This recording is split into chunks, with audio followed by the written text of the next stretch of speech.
Hey everyone, today I'm making chicken and waffles on a stick. If you haven't already, please go like and subscribe to my channel. The first thing I have is 2 cups of whole milk and I'm adding 2 tablespoons of white vinegar. Sounds weird, but it's just a substitute for buttermilk.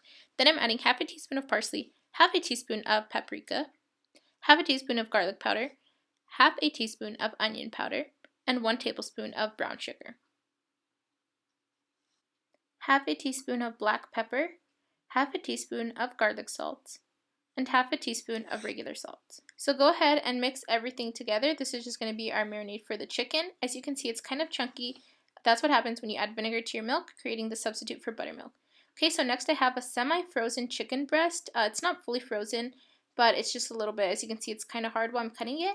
That's the point because I'm trying to get it into like really thin slivers, and freezing it for about 20 to 30 minutes just gives it a little more texture and firmness to where we can get the size that we want.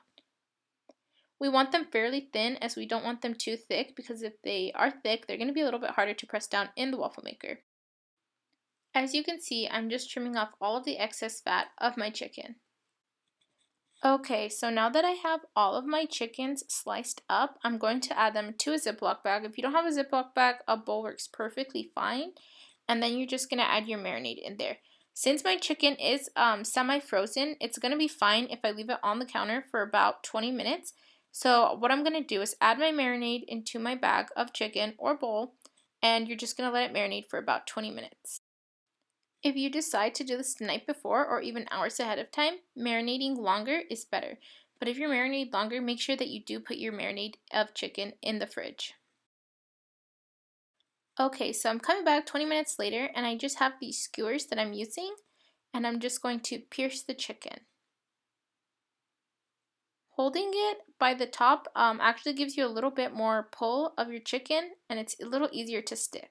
So I did make my waffle batter from scratch, but if you guys want, you can just use a box and that works perfectly fine. I'll link my recipe in the description box for you guys. Okay, so now that my chicken is done marinating, I'm just going to put it to cook on the grill for about 5 minutes on each side. This is completely optional to use a grill. You can just use your stovetop and it will work just as fine. Now that my chicken is cooked through, I'm going to put it on the table, and if you have paper towels, you can just blot your chicken with paper towels. I ran out and didn't notice, so I had to use, I used a clean towel that I just used for the kitchen. And yeah, you're just going to want to dip off all the excess moisture. And then you're going to dip it into your waffle mix. Make sure that every part is evenly coated. Make sure that your waffle iron is nice and hot so that it cooks thoroughly. So once your waffle iron is nice and hot, you're just going to place your chicken directly in the middle of the pan. You're going to close it down very firmly. Another tip about these guys is I noticed one side does cook better than the other side.